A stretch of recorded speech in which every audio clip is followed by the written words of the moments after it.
Foreigner in South Korea tag. CosmoPink21 on YouTube. Her real name is Eunhyo.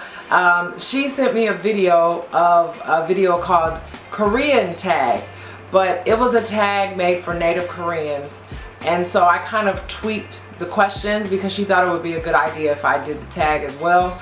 But a lot of the questions were specifically for native Koreans, so I kind of tweaked them. They're along the same lines. There are about 13 questions, so anybody who is living in South Korea or is teaching here, what have you, and you come across this video, please make a video. I would love to see your answers. So let's get into it. When did you get to Korea? I got to Korea last August of 2012 for the EPIC orientation, and my orientation was in Jeonju. What is your favorite Korean dish and why? It was a little bit difficult because I don't eat meat. If I ate meat, I would probably say takalbi. I really liked takalbi at this one place. Oh, it was good. But now, my favorite dish is probably bibimbap. But it's only bibimbap from one place in Samcheok. I also like the way kamja is prepared with the red pepper powder and all that. And then I also love sweet potato noodle. So those three dishes would probably be my favorite. What is the one item that says South Korea? Like when you see this item, you automatically think about South Korea. And for me, that would have to be the face mask that they wear when they get sick. I have started wearing this mask. I wear this mask definitely when I travel on planes and trains, automobiles, buses, all of that. But when I see that face mask, I think for the rest of my life, I will always think of South Korea. Can you speak Korean? Yes, I can. You know, I can speak the basics, but the one phrase that really stuck out to me when I first learned it was Bisayo Kakajuseo. Where do you live? I live in Donghae, Gangwon-do. Donghae-si, Gangwon-do.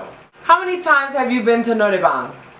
I have been technically one time, but during our teacher field trip on the way back home on the bus, it was karaoke fever. So I count that as Noraebang because it was drinks flowing, it was snacks, it was like singing. People were like really hitting the high notes. Like they were taking it seriously. So really that was like Noraebang on wheels. What is your favorite Korean song? I like XX by G-Dragon. I liked kind of Gangnam Style until they played it out. I like Brown Eyed Girls. Oh, I forgot the title. It's older. It was out before I got here, but like I like the little dance. Hey, I like the little dance they did to it. I want to say it's like 4 years old, 3 or 4 years old. I don't remember the name of it, but yeah, I like XX by G-Dragon. Like it's real smooth and like I like it. What is your least favorite thing about Korea? I would say the lack of diversity in the country of other cultures. You know, just coming from where I'm coming from, that's just, it's a part of everyday life. You know, from the food to the clothing to the accents to just seeing the people, interacting with them. I do miss that. I miss that a lot. That's my least favorite thing about Korea. What is your favorite thing about Korea? I would have to say the healthcare. Like healthcare here is like stupid cheap, and it's like no stress to get seen, or you know, and just the way that they handle logistics, like business gets done. I mean, granted, you'll find out something last minute. Like that's another thing that I'm not really a fan of.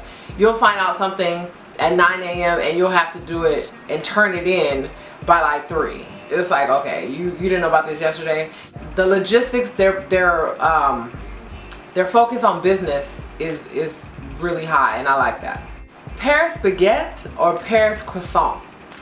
I would have to say Paris croissant because from Paris baguette I really only like their oat milk cookies, And the packets of cookies never come with 5 oatmeal cookies in a pack. So I'm always stuck with like some extra cookies that I don't like.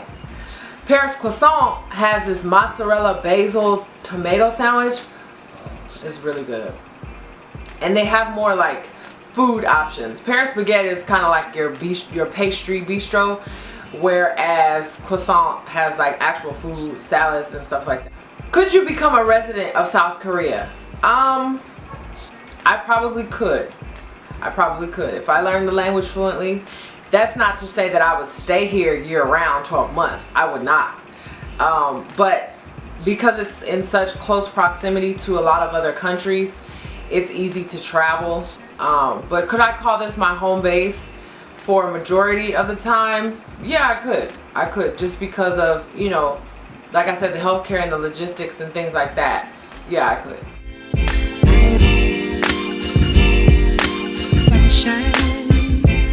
After living in Korea, I now know why the beauty shops, the beauty supply stores in LA are like they are. Why we use rat tail combs, why the rollers pop off, the headscarves. Like, I get it now because I've seen it here, and this was the last place that I expected to see it, although I should have expected to see it, because a lot of the beauty supply stores in LA, especially in the 90s, were owned by Koreans. And I'll give you another one. After living in Korea, I now know that it is possible to function within a country with other residents and the other people that live there without constant chaos and turmoil and just blatant ratchetness all day long. You know, it is possible. People can get along. People can treat people with respect that they don't even know. Like, it really is possible. And so living here, I've seen that. I've seen it with my own eyes. If you could change one thing about Korea, what would it be? I would probably list 2 things. One would be, I would probably unite North Korea and South Korea. And 2, I would incorporate some diversity. I don't know how, you know, because that requires more people coming over here, but I would really like to see Korea become like a multicultural place. I really would. Eun-hyo, you know, she said she doesn't see that happening anytime soon, and I probably don't either, but I think over years it may come to a point where that's more of a reality. I really hope so, because I think that would be really cool. Those are the 2 things that I would probably change about Korea. Oh, and the extreme weather. Now, mind you, last Friday I was passed out on the ground. Today, there's no sun. It's all clouds. And like, you probably would be able to wear a hoodie by next week. Like, really? Really? So, you know, temperature has dropped 20 degrees, 20 to 25 degrees in 5 days, 6 days. Really? No, I'm not a... Are the foreigner and Korean tag questions? Those are my answers. This is day 9 of 10 videos in 10 days. Tomorrow is the last video. Have no clue what it's gonna be. I planned for me to go by the river and tape there in the sun, but like I said, there is no sun anymore. So I don't know. Stay tuned. Thanks for watching. Bye.